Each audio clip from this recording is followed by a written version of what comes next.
That's F as in Frank, R-U-M-E-S-S.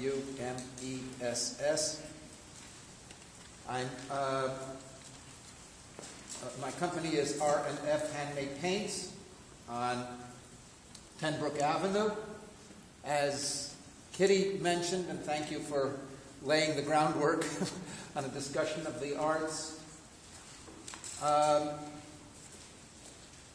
we are a group on 10 Brook Avenue of arts businesses, and this is, and what we represent as such, along with a number of other arts businesses throughout the city, is an economic driver that, as Kitty was saying in talking about arts districts throughout the country, many of them don't have. And what we have been doing is, as a group, is starting to develop an arts district, creating an arts advisory commission, exploring the possibility of a museum.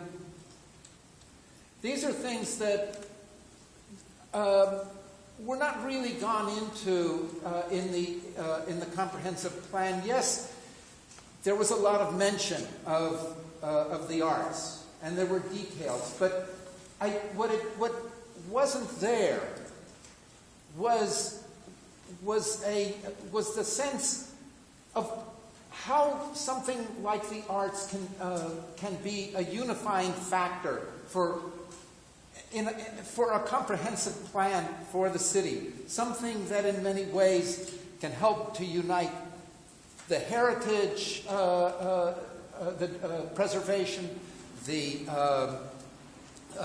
conservation, can reach out to education.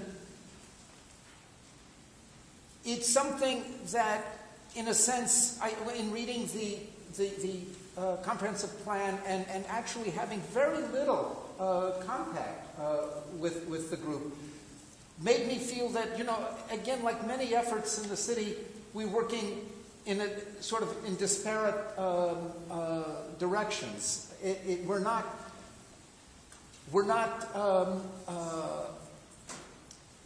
There was no reach out to the arts community that we felt.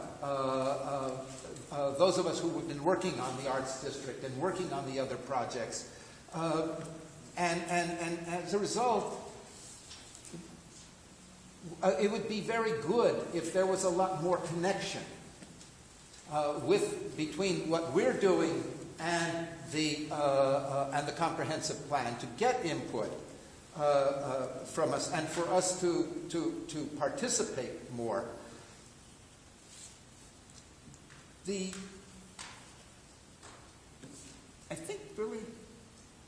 think that really is all I need to say. Thank you.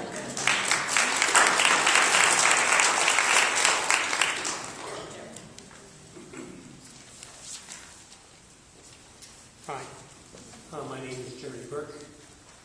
I live in Kingston at 26 Maiden Lane.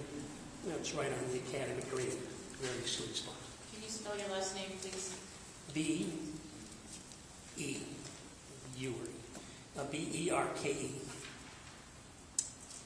Comprehensive plan for a city includes a full view of transportation. Transportation for citizens and visitors. It's going to define the routes, the accessibility, and define how citizens and visitors can travel the city. But more than how they can travel the city, the comprehensive plan has to tell the people how they ought to travel the city, especially for visitors who come to Kingston looking for the main street. What they get instead of a main street is they say, well, you can visit uptown, or if you want to, you can go to midtown, or that roundabout is really good. But there is no main street. Well, this problem was addressed some years ago with the Main Street Manager program, which specifically addressed towns like Kingston, which had very valuable main streets, but which seemed to be lost. The city initiated a Main Street Manager program. The city spent $50,000 on that, and to manage that program, they selected and hired Nancy Donskoy for a 2-year period. The Main Street Manager program identified and named Kingston's Main Street as the Kingston Corridor. And that was a 3-mile stretch, well-defined, in the best of situations to be clearly visibly marked, that ran consistently from the traffic circle to the roundabout.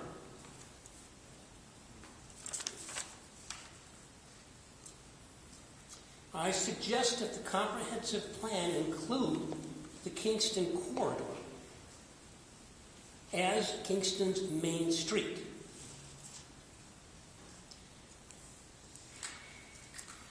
A shuttle service, a shuttle bus service, has been defined for the Kingston Corridor.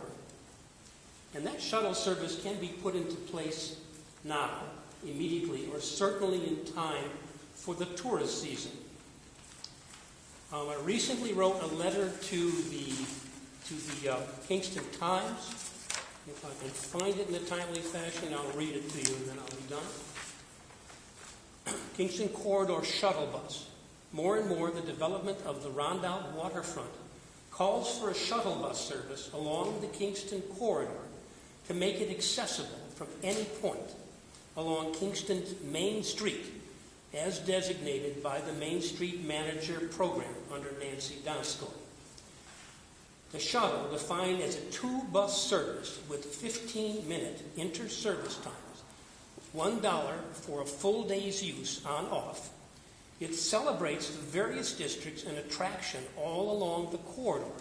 At the same time, it makes them all easily accessible to pedestrians and traffic as well, easing auto traffic on the Kingston Corridor, and combines well with distributed parking along that same path.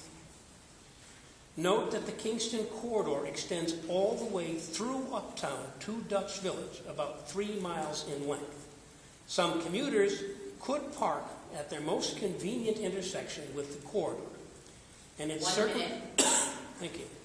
And it certainly makes Kingston more attractive to the town of Ulster shopping traffic to get away from the mall and get to Kingston shops, restaurants, parks, and museums.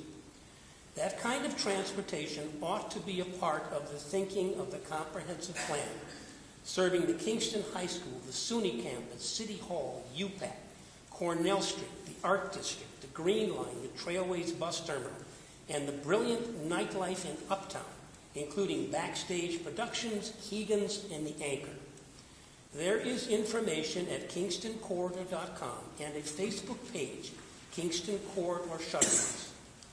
It makes sense from a complete streets point of view for pedestrians, citizens, and visitors alike, and it also supports a greener Kingston as well.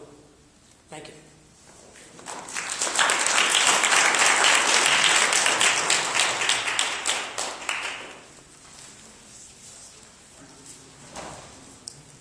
Good evening.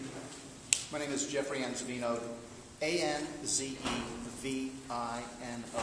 Director of Land Use Advocacy for Scenic Hudson. Scenic Hudson has a long history of working closely with the City of Kingston to ensure its land use policies contribute to Kingston's long-term viability, and its waterfront will become ever more resilient to the impacts of sea level rise and storm surge. Most recently, we partnered with the City, New York State Department of Environmental Conservation, and the Consensus Building Institute to develop Planning for Rising Waters, the final report to the City of Kingston's waterfront title, Waterfront Flooding Task Force. This innovative report offers 24 recommendations that will help the Rondout and Hudson waterfronts adapt to future sea level rise, flooding, and storm surge, and help the city become more resilient. Scenic Hudson commends the City of Kingston and the Comprehensive Plan Committee for updating its comprehensive plan The plan's goals, objectives, and strategies are consistent, for the most part, with both revitalizing Hudson River fronts and planning for rising waters. The plan also advances recommendations in the city's climate action plan. Scenic Hudson supports many aspects of the plan, including concentrating density in the 3 urban core areas, implementing complete streets, promoting urban agriculture, protecting open space, and addressing sea level rise issues. The plan's guiding principle, concentrating density and retail uses in Uptown, Midtown, and Rondout districts, is a sound approach and consistent with the tenets of smart growth. This outcome can be achieved via specific land use strategy, such as proposals to adopt form-based codes that focus development in existing cores and encourage a mix of use, safer walking and bicycling, and repurposing existing buildings. On that note, I would urge the city to work closely with historic preservation organizations. There are some instances where form-based codes can work in places. Savannah, Georgia is one example. But the historic preservation goals of the city should not be sacrificed through the form-based code approach. The city's emphasis on rebalancing its transportation system by implementing its existing complete streets policy and creating a system of urban trails that will help strengthen and connect the core urban areas is a good idea. These policies will bring economic benefits to business while providing recreational, health, and quality of life benefits to residents. The plan promotes urban agriculture by recommending as a permitted use in city zoning code and allowing community gardens and fruit trees in city parks. This step can help strengthen local and regional food systems, particularly in low-income communities. We particularly applaud this plan's recommendation to develop and adopt a natural resource inventory and open space plan. While cities are the right place to focus development, city residents also need access to nature, parks, and recreation. Further, an open space plan, as well as the plan's proposal to create green streets, can help manage contaminated stormwater that would otherwise burden the city's sewage treatment plant. Proactive policies such as these can avoid unnecessary costs to taxpayers while protecting local waterways that are important to the city's tourism industry. Finally, we commend the plan's inclusion of several strategies that help implement the recommendations in planning for rising waters. There are a few recommendations that we'll make in writing, but just tonight I'd like to note that the plan doesn't appear to reference the Hudson River waterfront's context in the viewshed of several state and nationally recognized scenic areas. While the former cement works and brickyards north of Kingston Point include some blighted buildings, nature has nonetheless reclaimed much of the landscape, and as a result, Kingston's Hudson River shoreline, for the most part, presents itself to these historic and scenic areas as a natural landscape and intact ridgeline. So the plan should reference things like the 16-mile National Historic Register District, the Estates District Scenic Areas Statewide Significance, and the Mid-Hudson Historic Shorelines Lands Scenic District. I'd like to conclude by saying that I work up and down the Hudson River.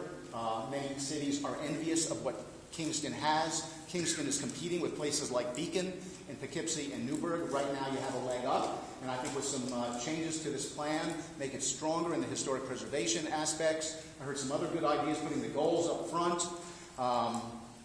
Illustrating those complete streets and green street guidelines will be a big step. I think that Kingston will be a leader in planning and smart growth in the Hudson Valley. Thank you very much for this opportunity, and thanks to the Comprehensive Plan Committee.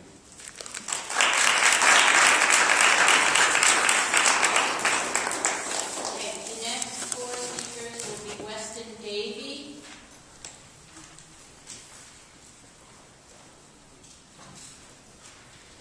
Harold Grunewald, Chris Allen,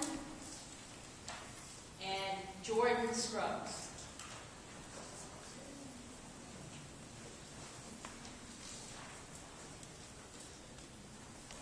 Hi, my name is Weston Davey, D-A-V-E-Y, and I just wanted to, how's that? I am a member of the Kingston Landmarks Commission, speaking on behalf of myself. I just wanted to reiterate all my several colleagues' comments concerning historic preservation and how it's treated in the comp plan. And just wanted to say that I think we're all here in such force because we're all pretty concerned about our historic resources and the effect that some of the suggestions that the comp plan have, concerning historic preservation. And I think that the preservation community has spoken in the past to the comp plan committees, and hopefully we'll be able to see some of our ideas incorporated into the plan. Thank you. Thank you.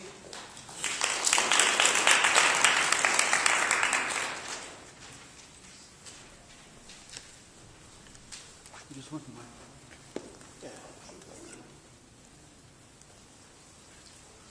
Harold Grunwald, it's Grunenwald. I live at 23 Coffee Place off of Hurley Avenue. In this plan, and unfortunately, I can say to some people, unfortunately, I've been a career educator and I've seen a lot of master plans.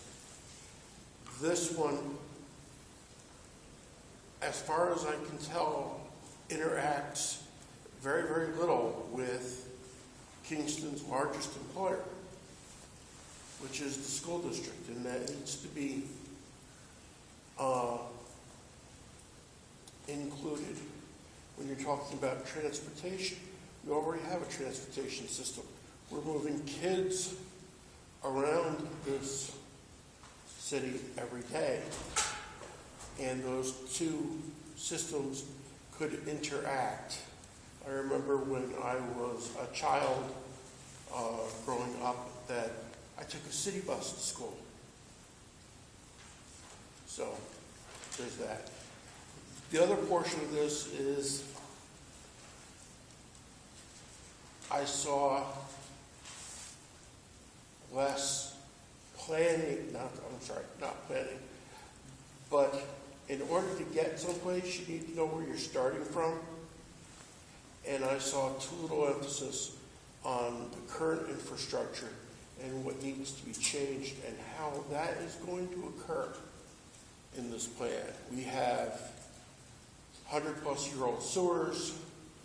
We have power lines that go down fairly often.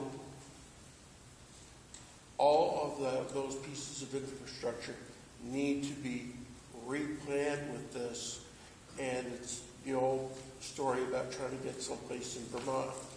You can't get there from here. It needs to be more stepwise. I see the goals as lofty. I see the product as wonderful if we can get there. But I don't see a way from where we are now to how we're going to get there really outlined in this plan, at least not in enough detail to give not only citizens of Kingston, but legislators and other people that are going to work and hopefully allow us to get the money and resources necessary to complete this. Thank you.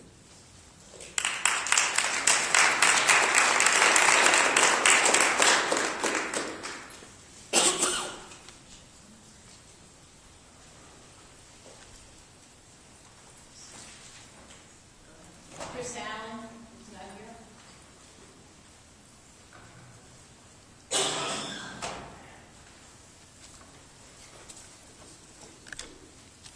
Hi, my name is Chris Allen. I'm a legislator who represents District 2, which is Saugerties and Malden in the Ulster County Legislature. I serve on the Economic Development Committee, and I want to let everyone know that Mike Hines' office and the Economic Development Committee within the legislature, we're all on the same page when it comes to economic development. And there's been a professional marketing company hired to market Ulster County to prospective companies to come into Ulster County and bring jobs, ideally quality jobs. Since IBM left the Kingston area in 1994, Ulster County is not fully recovered. We are essentially in the midst of a boom and bust economy. IBM's presence for over 40 years lulled this area into thinking that we were a mini Silicon Valley, and we're not. And now in 2015, we are mostly in the midst of a strip mall economy, which unfortunately does not provide the same frequency and abundance of well-paying jobs as IBM did. With the loss of IBM and other manufacturing-based facilities, local residents now commute great distances to stay in the area as middle-class residents who earn a middle-class income. Between 2002 and 2011, there was an increase of 45% in the number of Kingston City residents who commute to the 5 boroughs in New York City for employment. And there was nearly a 20% increase in the number of Kingston City residents who commute outside of Ulster County for employment.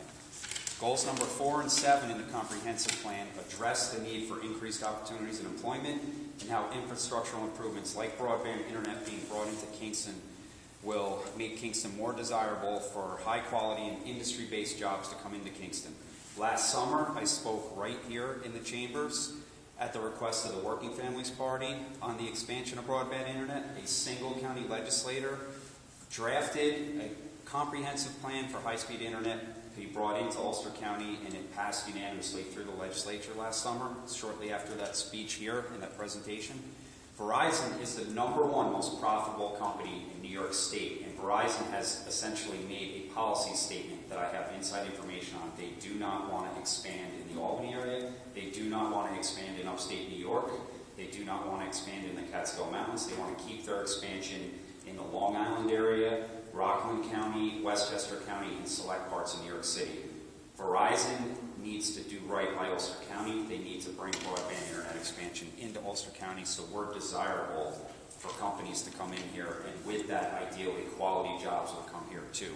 When the streets of Broadway are being torn up section at a time in other parts of the city of Kingston, that's the opportunity that Mayor Shane Gallo brought up when the broadband internet cable should be installed in this area.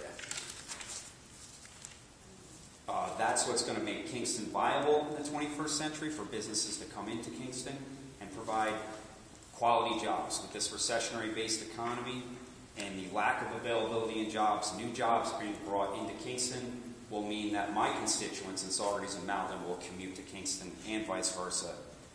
This will allow Kingston City residents to stay closer to home for employment, and it will allow Ulster County residents to stay within the county for employment in the Kingston area. In summary, it's good to see everyone here today come together, and everybody in Kingston City government and any associative committees to put together this comprehensive plan. It's a great thing to market Kingston to prospective businesses, and there's not a person in this room that wants to see personal property taxes go up in the Kingston area. If we can bring a increased corporate tax base into the area, that will remove and reduce the burden of the personal property tax holders. Thank you very much.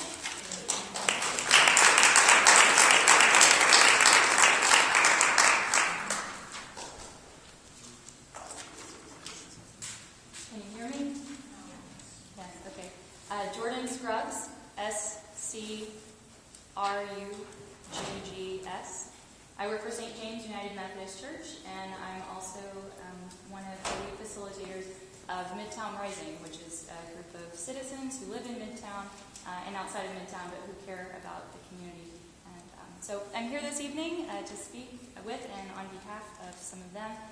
I appreciate the extension of the deadline to review the plan. Gave us ample opportunity to look things over, to discuss, and it's nice to be with you all this evening. I was glad to hear about the process of collecting data that went into generating the comprehensive plan, because most of the people that I work with have not heard about it at all. And so when we were asking folks who live in the Midtown area what their thoughts were about it, we ended up doing a lot of explaining about this 3-year process that's taken place. I know what it's like to solicit feedback from people and talk until you're blue in the face and let people know that something is happening and ask them for feedback, because I work in a church. We do things like that all the time. We say things over and over and no one responds. So I don't want to cast aspersions on anyone who's on the committee who is trying to solicit that feedback, because I understand that it's a very difficult process. However, I am concerned about the overall viability of this plan in terms of preventing gentrification in the community. Midtown is an integral part of the plan. The plan spends more time discussing Midtown than any other location, and it's approximately 30% Black, 30% Latino, and 30% white, give or take a few percentage points to get up to 100%. And I know what it's like also to organize in that community and really struggle to connect across racial boundaries. So I think that what we're engaging with here is historical situations that have caused mistrust between people.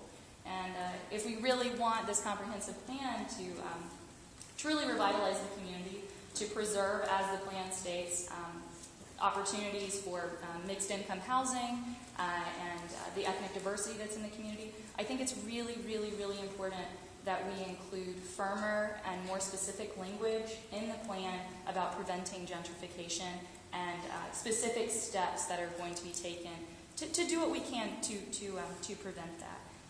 I know there was a gentleman earlier who mentioned the fact that Kingston is in competition with a number of other places in the Hudson Valley that are undergoing this sort of revitalization, like Beacon and Newburgh and Poughkeepsie. And there are other places that are already actively being gentrified, including Hudson. And so, in conclusion, I'd like to say I think that if we really want Kingston to stand out as a city among cities that is going through this process, if we can commit to the ethnic diversity that's here with concrete steps to prevent gentrification from happening, that's ultimately what's going to make this a really great place, coupled with all the historic preservation and the lovely things that this city has to offer. Thank you.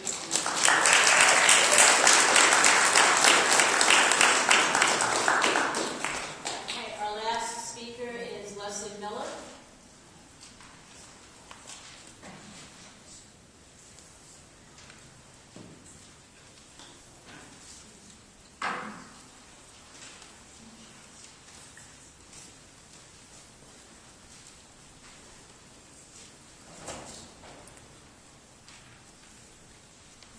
No, I do agree with you. We need a we need some new plan, but I do not agree how we went about it from the beginning. I mean, we said people outside the city to live in hotels and summer, and I was one of them. And I lived in 5 hotels. This hotel in a year.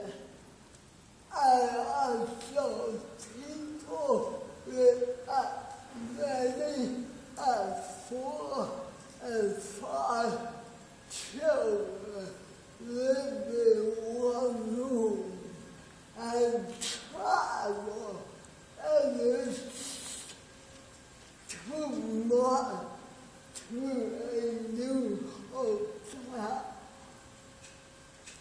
My family would not lucky one, but my daughter had to bring my grandchildren from as far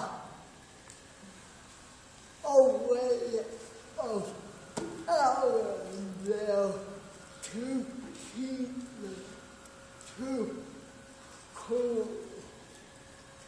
And she did that 2 times a day. One when the morning within a 2-hour trip by bus, and one in the evening when there were 2 hours, 3 hours there, because Allendale did not have no room. They have their own problem. So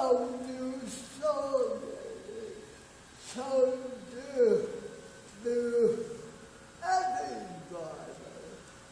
But when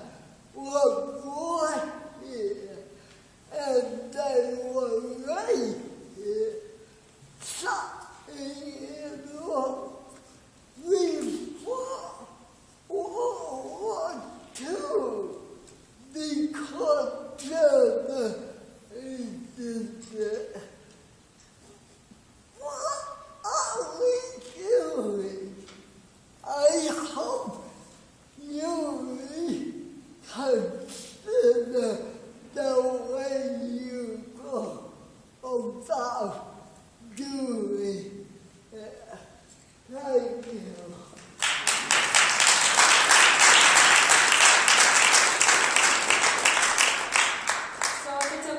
I'll usually, after Leslie speaks, she likes me to repeat some of the things that she said just to make sure that everyone understands. Is that okay? Yeah. Okay. So Leslie, you said quite a bit, so you'll have to keep me in line. Leslie's expressing some concern about how young people and families in the community of Kingston are treated when they have to take government housing. Leslie and her family lived in a hotel for over a year, 5 different rooms, two different hotels, or 5 different hotels? 5 different hotels over the course of a year, and has really, really struggled throughout that process. She's got grandchildren that are in school. They were having to bus back and forth from Ellenville to stay in school, and to be on the bus from Ellenville to here is 2 hours one way. Is that right?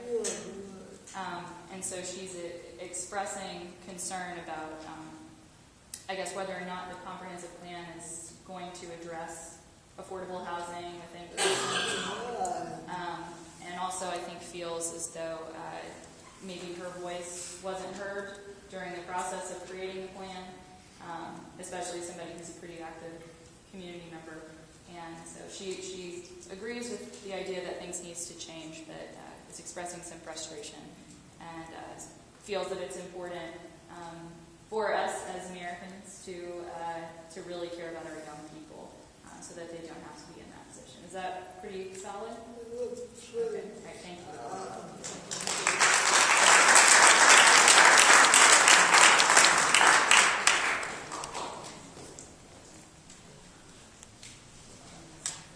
Okay, that concludes the people that have signed up. Is there anyone in the audience that, for whatever reason, hasn't signed up that would like to address the committee?